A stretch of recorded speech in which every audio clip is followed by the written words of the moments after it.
Salut, bonjour, Aslem et bienvenue.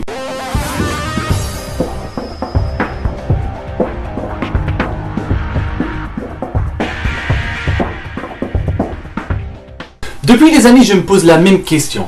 Qu'est-ce qui mène un humain à se jeter dans une foule avec une bombe? Je veux dire, la croyance est une bonne chose. Ça donne un sens à la vie de beaucoup de gens.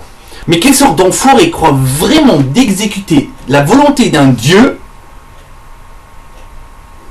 Et je m'en fous de quelle religion il croit d'être membre, en tuant des êtres humains. Prenons par exemple... toi. Non, pas toi. Mais non, toi non plus. Ah, toi? Attends. Ah, toi?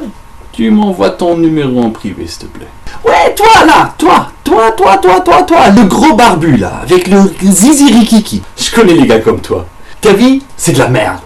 T'avais ni envie d'aller à l'école, et les salles de bain, c'est pas ton truc non plus. Les nanas n'ont jamais voulu que tu les touches, et sincèrement, elles avaient raison. Ton quotient d'intelligence, c'est à peu près la température extérieure à Oslo en hiver.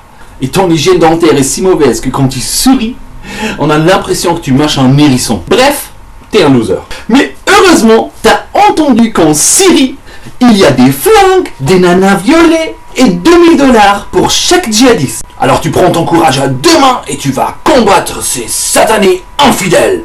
Tu ne sais même pas de quelle religion ces gars masqués te parlent.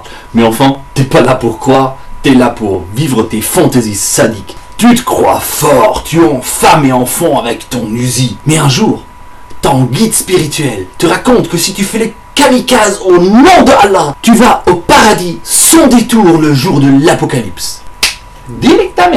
Et pas seulement ça, en plus, Allah t'offre 72 vierges juste pour toi. Waouh, c'est la folie. Ton zizi microscopique danse déjà. Ce soir on vous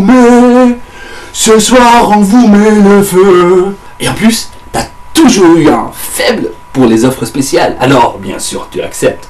Tu retournes en Europe, tu te procures une pompe et tu te plastiques devant un resto plein de ces satanés infidèles. Mais stop, attends. Avant de te faire sauter, laisse-moi te raconter quelques-unes de mes réflexions. Alors, tout d'abord, le gars qui t'a raconté ces histoires des 72 meufs, tu crois vraiment que lui-même, il y croit à ces conneries? Mais putain, s'il croyait vraiment que sa place au paradis était assurée en se faisant sauter, tu crois qu'il laisserait des cons comme toi y aller en premier? Il s'aurait fait sauter lui-même il y a longtemps, putain. Mais réfléchis, connard. Mais bon, assumons que ce charlatan ait raison. Et que si tu te disperses à la gare centrale en tuant quelques-uns de ces satanés infidèles, tu te retrouves au paradis jour de l'apocalypse. C'est pas que tu as gagné grand-chose là. 72 vierges, ça paraît prometteur. J'avoue. Mais la vérité peut te ramener sur terre très vite. Je t'explique. Vierge, c'est une personne qui n'a jamais fait l'amour. Je répète, une personne. Moi, je suis sûr, si un Dieu est vraiment parfait, il doit avoir un sens de l'humour génial. Et moi, personnellement, je m'éclaterais de rire voyant ta tête arrivant au paradis, voyant les 72 gars musclés qui t'attendent. Et même si on assume encore qu'il s'agit de vierges féminines, ça ne change pas grand-chose. Les dames n'ont pas d'expérience. T'as déjà fait l'amour avec une vierge?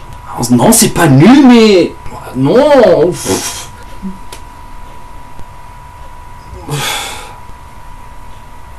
Ah putain, le paradis, je m'y attends mieux, voilà.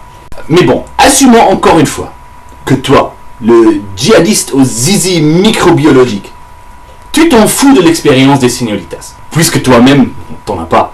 Reste un tout petit problème.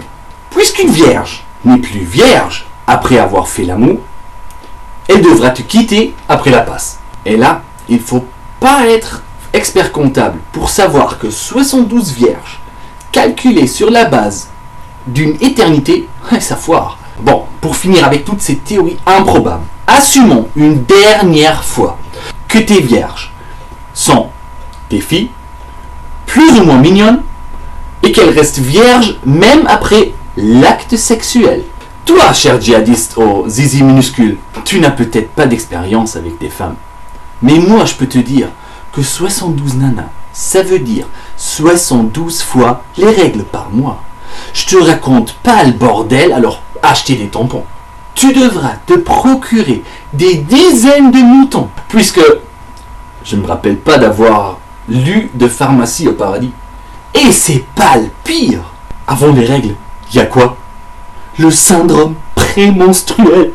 En moyenne, chaque femme souffre 3 jours par mois de cette plaie insupportable.